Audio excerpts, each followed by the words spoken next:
ikibazo gihari ni Satani. Ikibazo gihari ni Satani uza akayobya abantu, kuko mugomba kumenya neza yuko Satani ari umushukanyi kandi arusha abantu ubwenge. Mwibuke neza yuko yashutse Eva, ariko iyo nzoka iraza ibanza ihengera Eva atari kumwe na Adamu, iramubwira ati gupfa ntimuzapfa, kuko Imana izi ko ku munsi mwakiriyeho amaso yanyu azahweza mugahinduka nk'Imana, mukamenya icyiza n'ikibi. Satani rero ariho kugira ngo ahinyuze, abwire abantu, ahinyuze Imana, ahinyuze ibyo Imana yabwiye abantu, ibyo Imana yabwiye abantu abibakuremo, abahinyuze, atume abantu bangwa n'Imana, atume abantu Imana ibahane kandi Imana ibarimbura. Haleluya, Yesu ashimwe. Iri ni ijambo Uwiteka Imana aguhaye kugira ngo rihaze inda yawe n'amara yawe. Reka mbabwire, kugira ngo umuntu abeho neza, abashe kugira ubuzima bwiza, niko agomba gutungwa n'ijambo ry'Imana, kubera yuko ijambo ry'Imana ni ibiryo, ni ubuzima. Ijambo ry'Imana ni byose. Haleluya, Yesu ashimwe.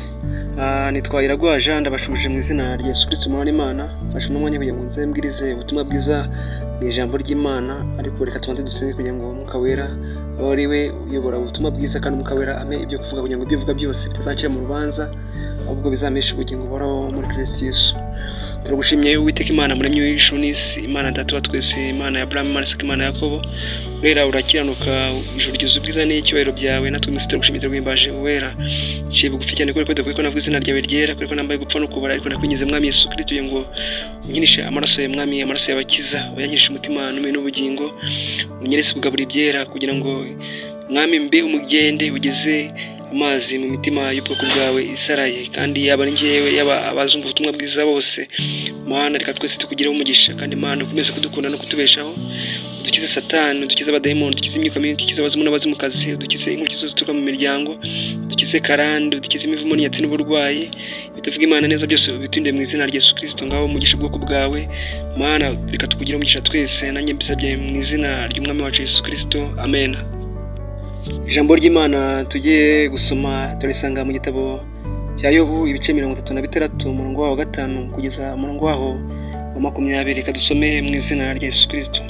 Aravuga ngo, dore Imana irakomeye kandi ntigira uwo ihinyura, irakomeye mu mbaraga no mu bwenge, iramisha umunyabyaha ariko itsindishiriza abarengana. Ntabwo ivana amaso yayo ku bakiranutsi, ahubwo ibicaza hamwe n'abami ku ntebe zabo, ikabakomeza iteka ryose, bagashyirwa hejuru. Kandi iyo baboheshejwe iminyururu, bagafatishwa ingoyi z'umubabaro, ibereka imirimo yabo n'ibicumuro byabo uko bagenje bibona, kandi izibura amatwi yabo ngo bumve ibyigisho, ikabihanangiriza kuva mu byaha. Nibayumvira bakayikorera, bazamara iminsi yabo baguwe neza, bazamara n'imyaka yabo mu byishimo. Ariko nibatayumvira bazarimbuzwa inkota, kandi bazapfa ari nta bwenge bafite. Kandi abatubaha Imana mu mitima yabo bakibikira uburakari, iyo ibaboshye ntibarushya batabaza, bapfa bakenyutse. Kandi ubugingo bwabo buherera mu banduye, irokora abarengana ikabakura mu makuba, kandi akarengane gatuma ibaziburira amatwi. Ni ukuri iba yaragukuye mu makuba, ikagushira ahagari hadafunganye, kandi ibishyizwe ku meza yawe biba byuzuwemo n'ibinure, ariko wuzuwemo n'imanza z'abanyabyaha. Urubanza no gukiranuka biragufashe, hariho uburakari, wirinde utayobeshwa no kwirarira kwawe, bigatuma incungu nyinshi zinanirwa kugucungura.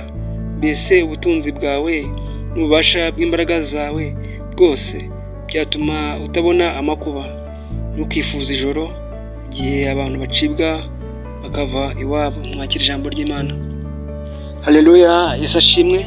Iri ni ijambo Uwiteka Imana aguhaye kugira ngo rihaze inda yawe n'amara yawe.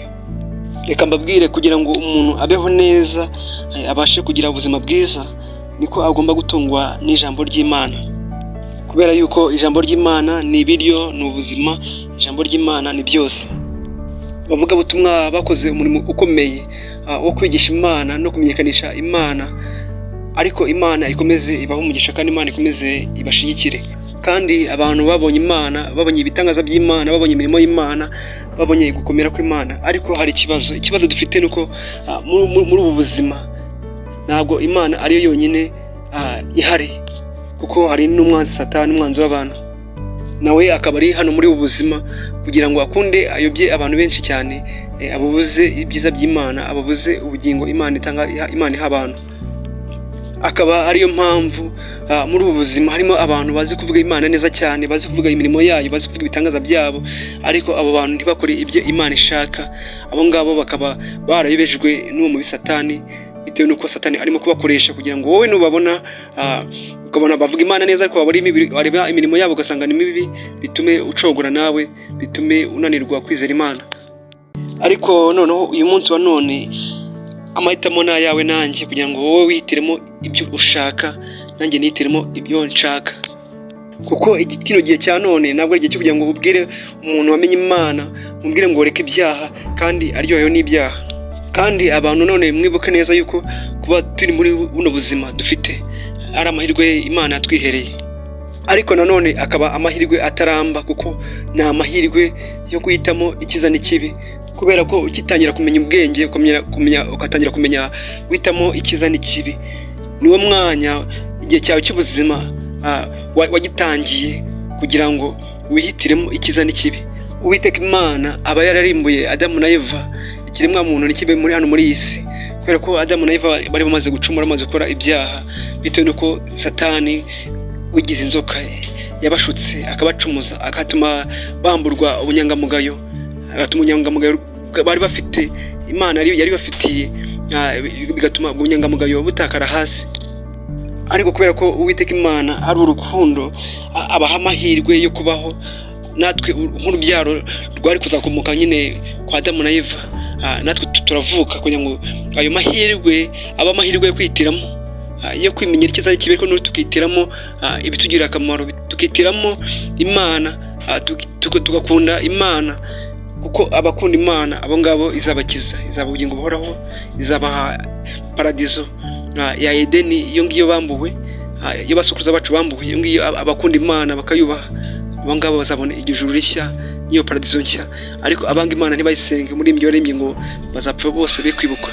Rero ni Satani ari mu kazi ke, kuko abereyeho kugira ngo yice abantu bose batubaha Imana, abantu bose banga Imana ntibayisenga. Satani ariho kugira ngo abice, kandi abo bantu abice nabi. None rero inshuti yanjye, amahirwe wahawe n'Imana, ayo mahirwe urimo urabyaza umusaruro, urimo urayakoresha iki? Kandi mwibuke neza yuko Uwiteka Imana niwe mucamanza utabera, kuko arirebera ntarebeshwa, ariyumvira ntiyumvishwa, kuko ni Imana ishobora byose. Ijambo rye rikomeza tubwira yuko afite ingabo nyinshi cyane, kandi zose akazihamagara mu mazina, ndetse ngo akaba ariyo mpamvu nta na kimwe kibasha kwibagirana mu maso y'Imana, nta na kimwe cyabasha kuburira mu maso y'Imana. Ntabwo aca urubanza rwa kibera, uko wagenje niko uzagenzwa, akeba wagereyemo niko uzagererwamo. Hari umunsi rero w'urubanza Imana izacira abantu bose imanza kubwo imirimo yabo, ku by'ibyaha bakoze, kuko biyambuye ubunyangamugayo. Kubera ko nyine Satani yabashutse bakemera, bakivanaho kubaha Imana, bakivanaho ubunyangamugayo. Ariko ijambo ry'Imana ryatubwiye nubwo hari uwo munsi w'urubanza, ntabwo Uwiteka Imana ntabwo aramisha abanyabyaha. Muri ubu buzima turimo ntabwo umunyabyaha azarama kugira ngo atakomeza guhemukira n'abandi bantu. Niyo mpamvu Imana itamuramisha. Ijambo ry'Imana ryatubwiye ngo dore Imana irakomeye kandi ntigira uwo ihinyura, irakomeye mu mbaraga no mu bwenge, ntiramisha umunyabyaha, ariko itsindishiriza abarengana. Abo ngabo barenganwa n'abanyabyaha, Imana ijya ibatabara, igakuraho abanyabyaha barimo kubarenganya. Kandi kubw'urukundo Imana ikunda abantu bose bayubaha, abayisenga, ijambo ryayo riratubwira ngo ntabwo ivana amaso yayo ku bakiranutsi, ahubwo ibicaza hamwe n'abami ku ntebe zabo, ikabakomeza iteka ryose bagashirwa hejuru. Haleluya! Icyo nshaka kubwira abantu basenze bagacogora, ndagira ngo nongere mbabwire ngo nimwongere mubyuke mushake Uwiteka Imana bigishoboka ko abonwa. Umwambaze akiri bugufi bwanyu, kuko nta handi hantu muzabonera ubuzima munsi y'ijuru keretse ku Mana ubwayo. Niyo izaba ubuzima bwiza, niyo izaba ibyiza, kuko Imana niyo ifite uko yatugenza. Ishatse yatugira uko ishaka kuko irabishoboye. Ibyo Satani arimo kukwereka agushuka agira ngo agukure mu nzira urimo, ibyo ngibyo ni amareshya mugeni. Uwiteka Imana niwe wenyine uzashyira abantu be hejuru kuko arabishoboye. Erega ntabwo Imana ikunda nk'uko abantu bakunda, kuko abantu ubwacu twe dukunda inyungu zacu ku giti cyacu, dukunda kwishira imbere, dukunda kwishira heza, dukunda kwishakira ibyiza kuruta uko twabyifuriza abandi. Kubera ko Imana ari umubyeyi wa twese, nta muntu utabera umubyeyi, iyo ireba inyungu z'abantu bose. Rero hari umuntu agenda mu nyungu ze akumva yuko Imana itamwitayeho, bigatuma rero Satani agushuka akakuyobya. Ntabwo ibintu imitima yacu irimo gushaka uyu munsi wa none ntabwo ari byo bizatuzanira Imana, ahubwo ikizatuzanira Imana ni ukuba inyangamugayo no kuyishaka no kwisenga. Kuko gukora ibyaha ushaka ubutunzi, gukora ibyaha uhemukira abandi, gukora ibyaha urimo gushaka inyungu zawe bwite, menya ko ijambo ry'Imana rikubwira ngo kandi iyo baboheshejwe iminyururu bagafatishwa ingoyi z'ubumubabaro, ibereka imirimo yabo n'ibicumuro byabo uko bagenje bibona. Reka mabwire bene data, ubwoko bw'Imana, mwebe mwamenye Imana mukamenya neza yayo no kugira neza kwayo, nimureke ibibi, kubera ko Imana ntabwo iramisha umunyabyaha kugira ngo adakomeza kubangamira abandi bantu. Ni ngombwa yuko abanza akakwereka ibyaha byose uba warakoze, yarangiza akagwa amahirwe yo kugira ngo ibi byaha ubireke, kuko nuyumvira uzamara iminsi yawe yose